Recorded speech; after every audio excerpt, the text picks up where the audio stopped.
Nous avons fait le choix de la vérité parce que nous voulons imposer à nos interlocuteurs le respect qu'ils nous doivent en leur donnant le respect que nous nous devons. Et cela ne se fait que dans la vérité. Mais nous avons aussi fait le choix de la vérité pour corriger les anomalies et nous assurer que plus jamais cela ne puisse se reproduire.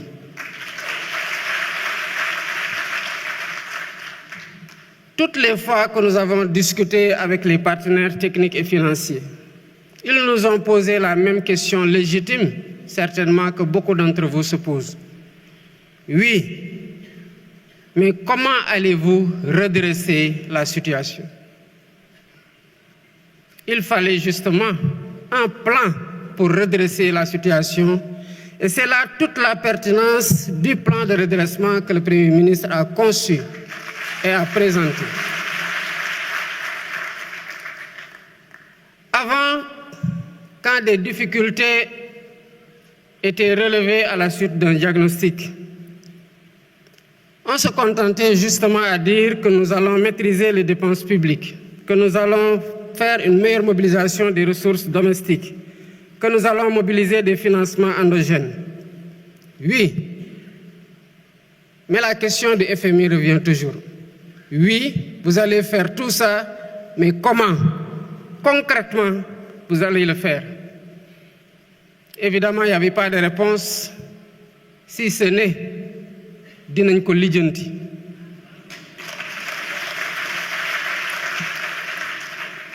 Lijjanti boobu moo waral la dette cachée. Parce que quand on est sûr de ce qu'on doit faire, de ce qu'on veut faire pour apporter des solutions suite à un diagnostic, on doit pouvoir partager clairement les solutions qui sont envisagées. C'est cela aussi faire œuvre de transparence. Et c'est là la différence avec le plan de redressement que le Premier ministre vient de vous présenter. Toute l'ingéniosité du plan réside dans le chiffrage ligne par ligne de ce qui va être fait et qui constitue en agrégé le montant de 5 677 milliards en hypothèse basse et décliné annuellement dans les rythmes de mobilisation. C'est cela que le FMI attendait comme réponse, c'est cela que le peuple sénégalais attendait comme réponse et c'est cela que nous vous donnons aujourd'hui comme réponse.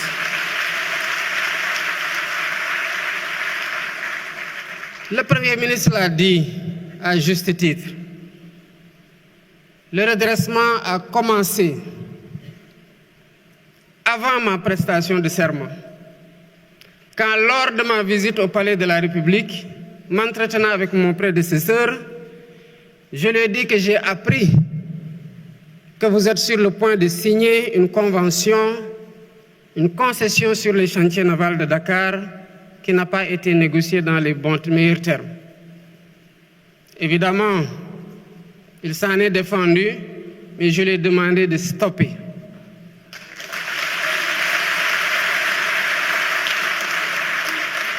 Et nous avons relancé un nouvel appel d'offres qui sera bientôt finalisé. Et vous verrez, comme vous l'avez vu dans les renégociations précédentes, quel a été le premier contrat et quel est désormais ce que nous avons signé. Le redressement a commencé aussi avec la réactivation du Comité national de la dette publique. Parce qu'évidemment, tout le monde se pose la question de savoir mais comment cela a-t-il pu arriver sans que les ressorts de vigilance de l'État ne puissent se déployer. Évidemment, ils ont désactivé tout ce qui aurait pu donner l'alerte pour qu'on puisse freiner ou faire freiner des quatre fers. Aujourd'hui, quel que soit le marché qui est attendu, l'avis du Comité national de dette publique est systématiquement requis, ce qui permet au Trésor d'avoir une visibilité sur l'endettement.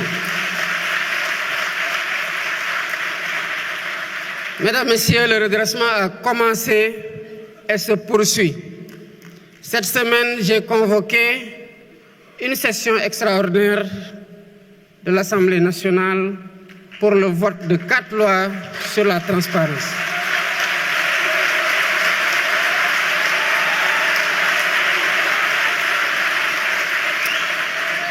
Mesdames, Messieurs, je vous invite à vous approprier ces lois.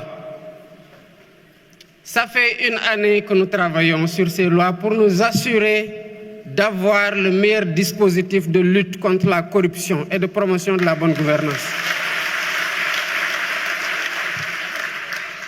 Et vous le verrez,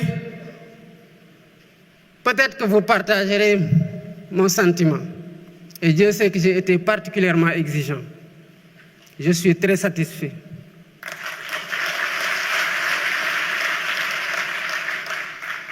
Ces lois contribueront à renforcer significativement le dispositif opérationnel de lutte contre la corruption et de promotion de la transparence et de la bonne gouvernance. Et ces lois constitueront un rempart sûr contre les prévarications de toutes sortes. Il appartiendra au peuple sénégalais d'en être la vigie pour l'application systématique des dispositions qui seront retenues. Comme vous le savez, la reddition des comptes aussi se poursuit.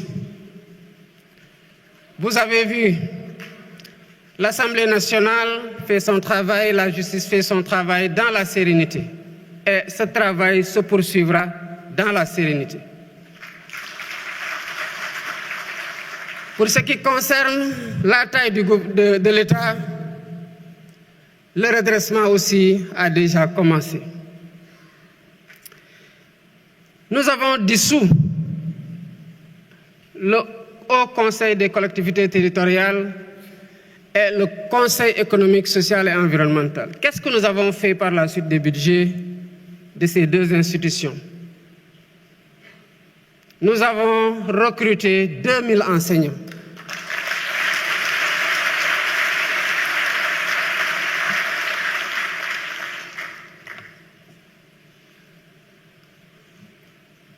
Mais c'est parce qu'on a dissous le Haut Conseil des collectivités territoriales que nous nous sommes rendus que l'immeuble qui abritait le Haut Conseil a été acquis par l'État depuis 2014. Mais l'État a continué de 2014 à 2024 à payer des loyers sur le même immeuble qui lui appartient.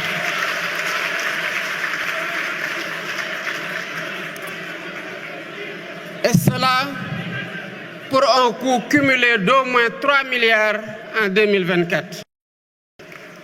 Si nous n'avions pas dissous le Haut Conseil des collectivités territoriales, l'État allait